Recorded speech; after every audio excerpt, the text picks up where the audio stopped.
Hey there, Wolfpack fans. We told you that we be coming at you with reviews of every position as it lies at the end of spring ball. We started off with the quarterbacks, and we're going to get it to the guys that are probably going to touch the ball the second most on the team, the running backs, tailbacks, halfbacks, whatever you like to call them. We don't call them wingbacks anymore.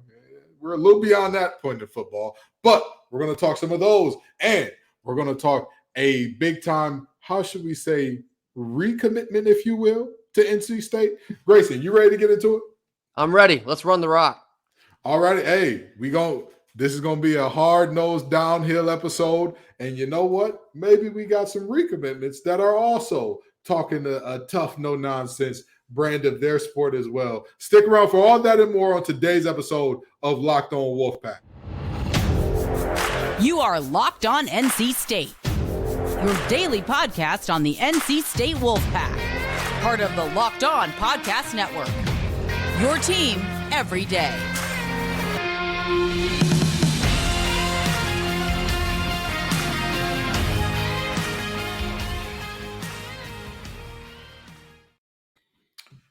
So we've got to start off with the quote-unquote recommitment by a player. There was a lot of speculation.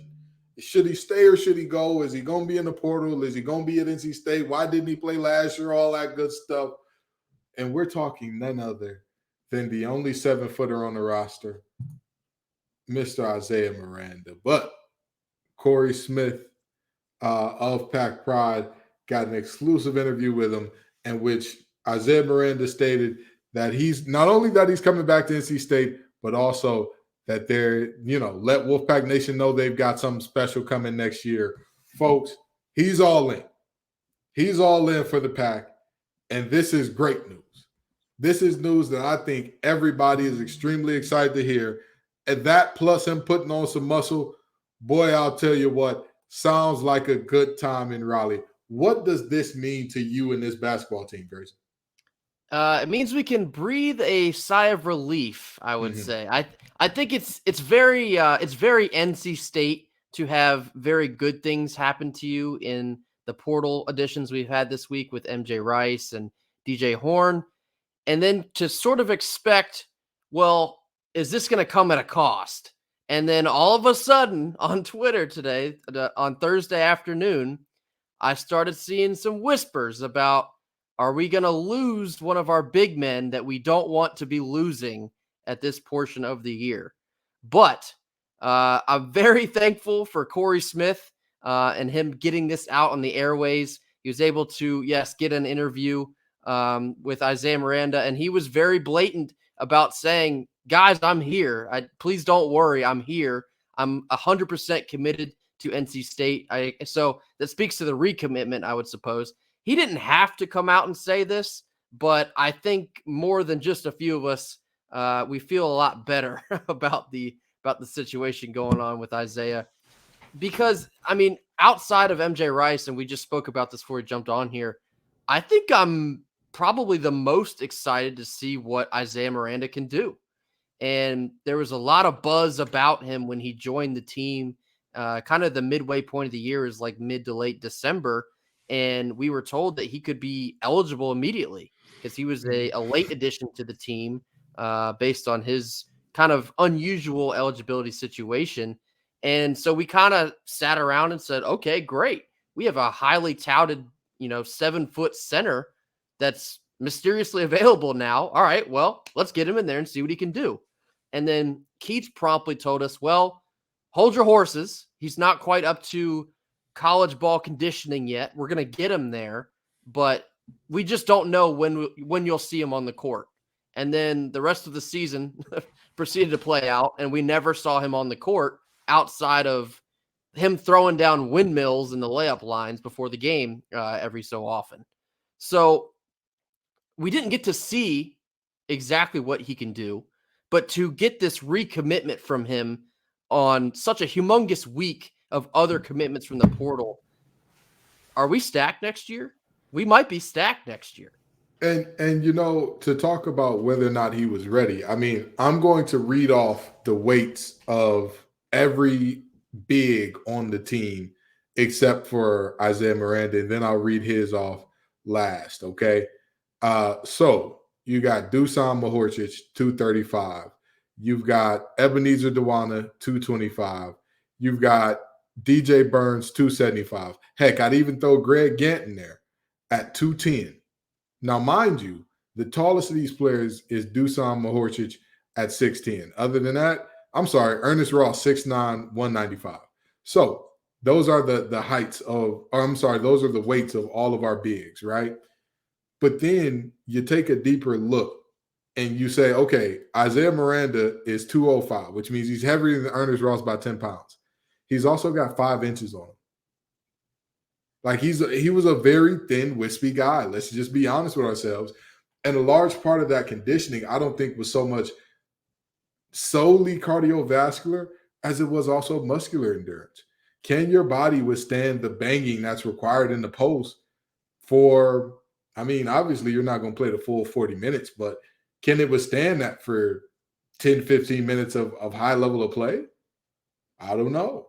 When that's a question, when that's up in the air, it's always best to err on the side of caution, especially if this is a situation where, like we're seeing now, Isaiah Miranda is like, hey, doesn't matter if I didn't play last year. I'm locked in. I'm here. I'm committed. That's what you love to see. That's what you love to see. Think about it this way. I mean, he's playing high-level prep ball in high school as is, but imagine taking him out of high school and then the next week you're expecting him to back down Baycott in the paint.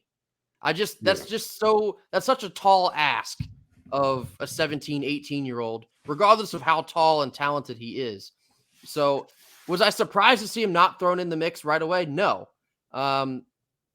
Maybe did I get ahead of myself and expecting to see him a little bit? Maybe, but I can now breathe a sigh of relief knowing that we are going to see him play in the Wolfpack uniform. And I think a lot of this anxiety comes from the guys like Josh Hall and Jalen LeCue that had so much buzz when they committed, but never saw the floor because they decided to pursue, I guess, greener pastures at the time. But yeah, him, Isaiah coming out and saying, nope, it's me. I'm going to be here and I'm ready to roll. What a sigh of relief. And especially like you mentioned, to put on the muscle needed to truly compete in the ACC at his size, he could be a serious weapon. And I've also read that Keats could even use him at the 4 because of how versatile he is. Having a 7'1" guy at the 4 is kind of hilarious, but you got DJ Burns at the 5. There's just so many things we can mix and match with and to become a matchup nightmare for a lot of other teams. So very glad to have him here. The commitment was exciting in December, but I think it's potentially even more exciting now, knowing that we will have him when the new season rolls around this coming fall. And one of the things I want to look at here is not only are we looking at a situation where we're talking about Isaiah Miranda in terms of like you said, offensively backing down his opponent, but offensively, if that doesn't work, you can face up, find a way to get to the lane, all that good stuff. Defensively was where I was most worried because Coach Keith doesn't play a ton of zone. And so backing down Armando is one thing. If it doesn't work, you kick the ball out, figure it out. When he backs you down is the question, right? When you're seeing, and I know that these two guys are gone now out of the conference, but when you're seeing a Edwards from Syracuse, when you're seeing a Shedrick from Virginia, when they're backing you down, and it's like you have nowhere to go. You can't. You got to stop them. You got to hold your ground and get a stop. Can I trust you to do that at 205 pounds and 7 feet tall? I don't know. It's a, pun intended, tall order. It's a lot of, more pun intended, heavy lifting upon that young man. And therefore, he needed to get his body a little bit more developed and all that stuff. And that's what he did. That's what this team has done with him. That it's been very clear and emphasized that, he was getting his body right and in shape to play high-level college basketball. And again, he's excited to be here. MJ's excited to be here. There's all these players excited to be here. DJ Burns will be doing his thing as always next year. There is so much that is, hey, listen, hey, they said be ready for something special next year. We ready. We ready, baby. We are ready for something special in Raleigh. We're ready to end the drought. We're ready to end the drought. That's right. It's one thing to win the offseason, which I think we currently are. I want to win in the postseason. I Yeah. want to get real results here. But it sure feels like Keats might have just assembled the team to start down that path. Absolutely. First step in turning a team from good to potentially great, get rid of the mid. And it seems like we did. It seems like we got rid of the mid quality players, and not saying that was this year or any players that left were the mid, but there were some players on this roster a couple years ago that I was just like, are we sure that that's an ACC basketball player? Are we really sure? Are we really sure that that's an ACC basketball player? Okay, he's playing a lot of minutes. And then it's one thing for him to be at the end of the bench. It's another thing for him to not be able to make an entry pass as a guard as a starter. We're not going to go there. That's neither here nor there. What we are going to talk about is something exciting, and that is what Built has coming on April 22nd. Trust me, go to built.com, and I don't have all the details yet, but the excitement, the anticipation, the jubilation is real, and it's ready because it's something that you won't want to miss. If you know how Built works, you know that they have the most incredible tasting protein bars in the world, and they do these amazing flavor drops with unreal flavors in limited quantity now. So you don't play around. Don't play with it. Don't wait. Go get yours immediately. Mark your calendars and head to built.com on Saturday, April 22nd. To be one of the first to discover what all the hype is about. I can't wait to see what the new flavor is. Make sure to use promo code LOCKEDON15 and you'll get 50% off your order.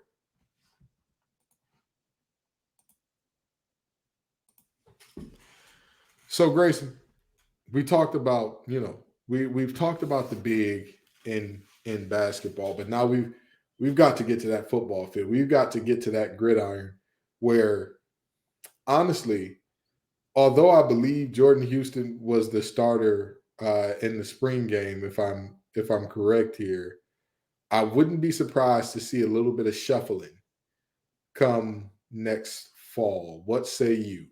I hope there's a bit of shuffling, respectfully, after what we had this past season. But yeah, we got a lot of, I guess, options, you could say, to fill the running back position this year. It's something important to note, and you've seen it all over, not just college football, but even in the NFL. But running back has become a position where you need 2 or 3 of them to power your offense. It's not so much a game where you hand it off to the same dude 34, 35 times anymore. It's been wild to experience that shift, but that's the reality these days. So we're going to get into the running back room previews. Like Kenton said, we did already talk about the quarterback room situation. There's going to be many more updates to follow on that as well as we move throughout the summer and into the fall. But today's episode, the crux is the running back situation. But I want to start the running back conversation by bringing light to our newest commit that happened.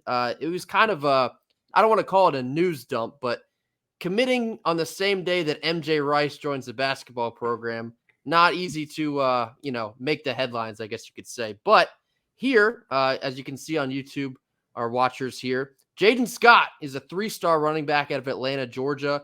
He decided to run with the pack yesterday on Wednesday. I've heard a lot of good things so far. I haven't quite made it to his highlight tapes, but I've heard he's got incredible speed for a guy his size. And a lot of people seem to hint at he's kind of undervalued as far as stars go. And again, stars don't make the whole thing. You've seen the stories like the Bradley Chubbs and the other defensive linemen. They come in as 3 stars and they leave as first-round draft picks. That's what we're hoping for these guys when they're coming in kind of under the radar. And that's what we could have here in Jaden Scott. What do you know about Jaden Scott, Kenton? Are you excited to have him here in Raleigh? Now, I'm going to tell you this. I don't say this as a slight to any of our running backs, but what I have heard is that this gentleman would be the fastest man in our backfield if he were coming on tomorrow. Like if he was going to be walking onto the campus tomorrow, he'd be the fastest guy in that running back room. Again, that's not a slight to anybody. There's more to running back. There's more to every position than playing speed. However, we know speed kills. We know that little bit of burst, that little bit of speed could be the difference between a 5-yard run and a 50-yard tutty, right? And so, we'll see how Jaden Scott is able to come along. I believe he's in the class of 2024, correct? He is. He's a 2024 guy, so he will not be on the roster this year. Right. But yeah, the speed he brings to the table, he might find himself with some carries in 2024. Absolutely. And not only the speed, I mean, again, it's for the size like you talked about. This is not a small guy.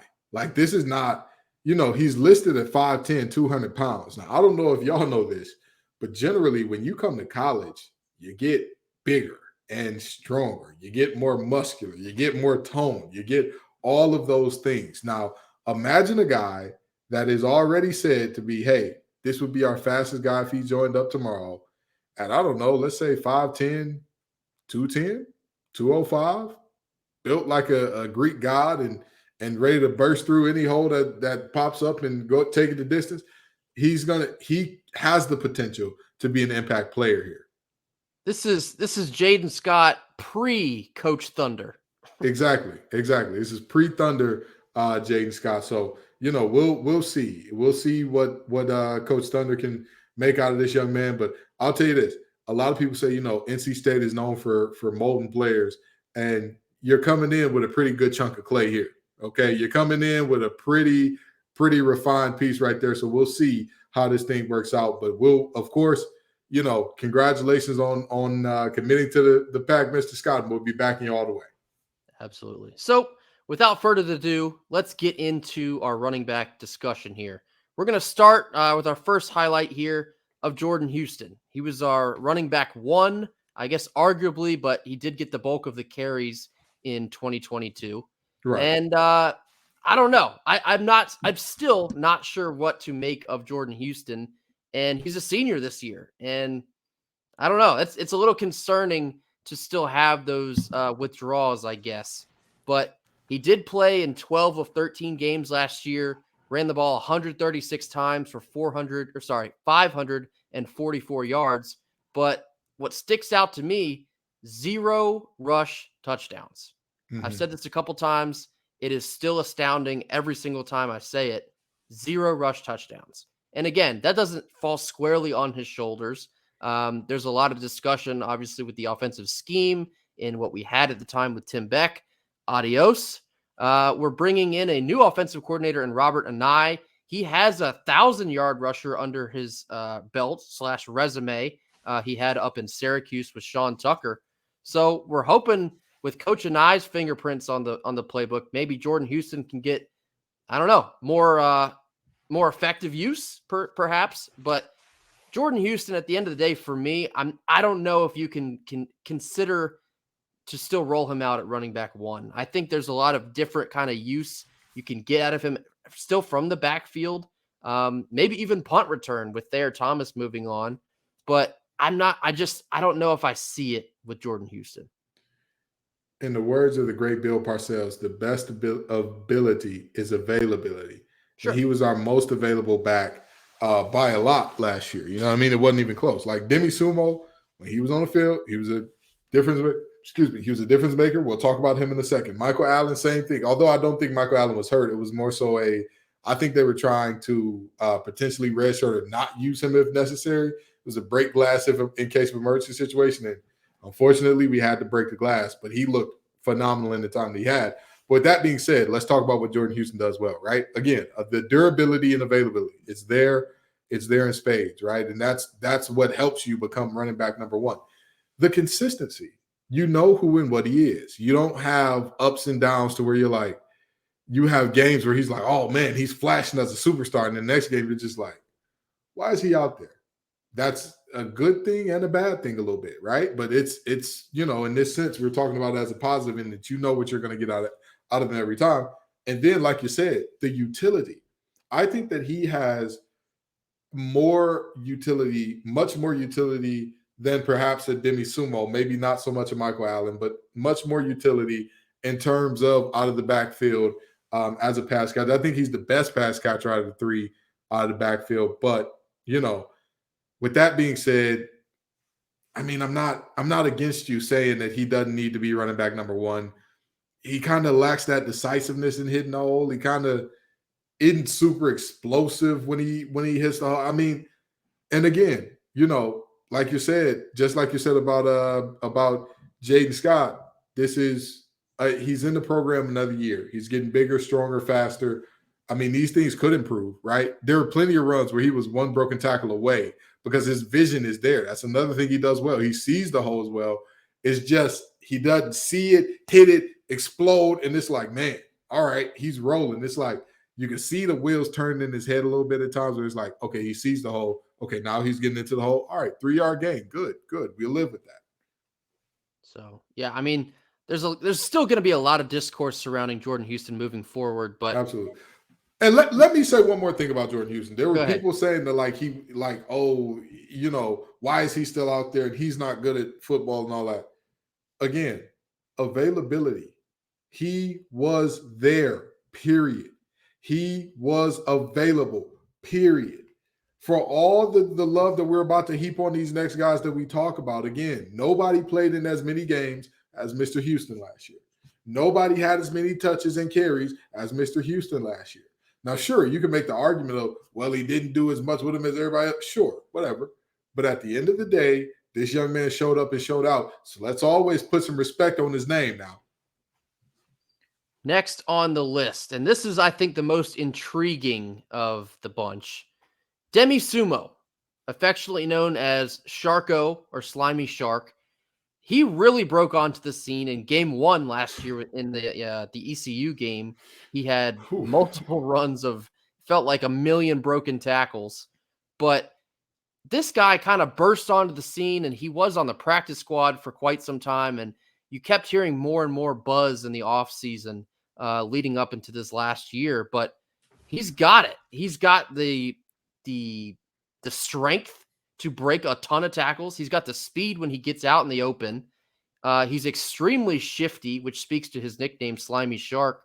The commentators on ESPN always flock to that whenever he's on the field. But the drawback of Demi last year was just he couldn't get healthy enough to stay on the field consistently.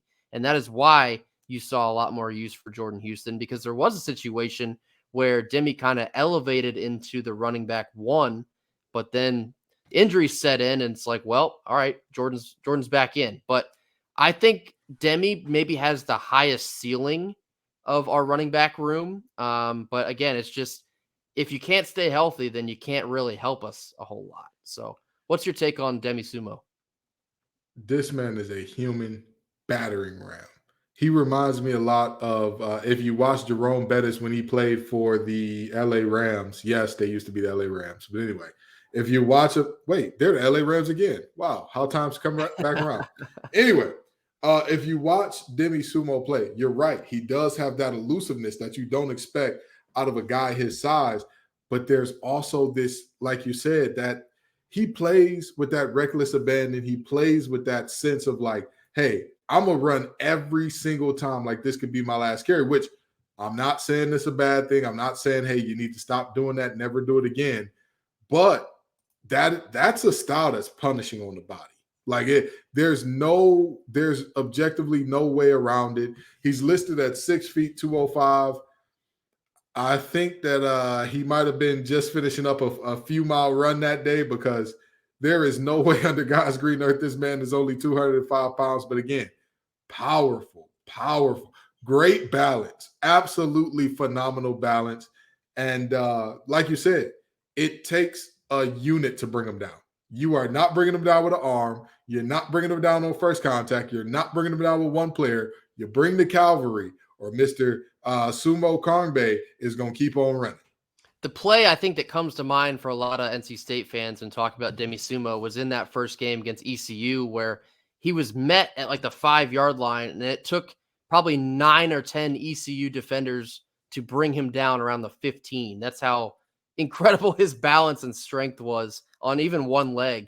on that play. But Demi's super exciting for me. I think he's going to wind up being running back 1 here in 2023. But this next guy could challenge him for a lot of those running back 1 carries, and that's Michael Allen. And I know, Kent, you're super high on Michael Allen, so I'm going to give you the floor first.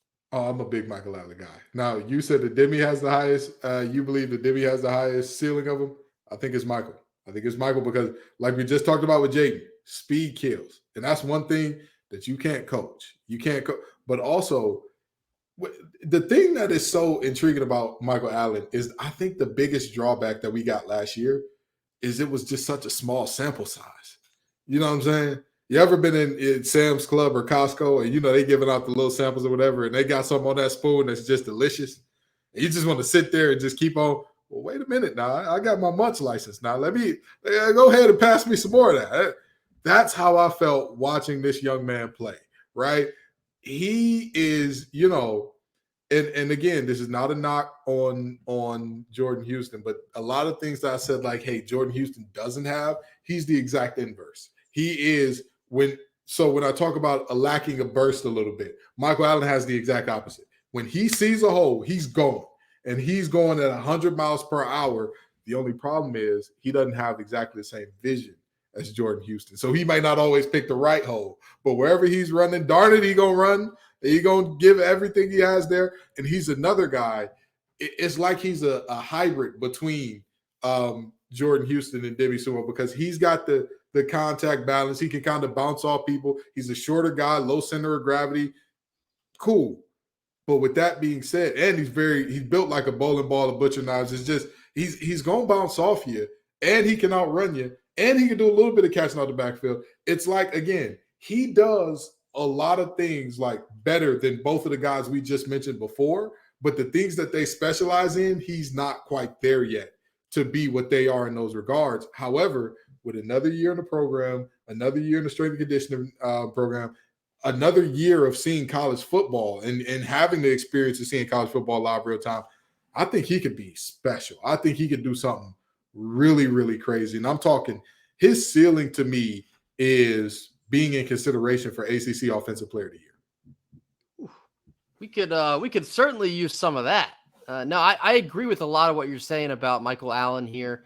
I thought he was the most aggressive runner we were able to put on the field last year. When he gets downhill, he hits it hard. He's a straight line toward the end zone. He doesn't do so much dancing. He just gets downhill, and he gets downhill fast.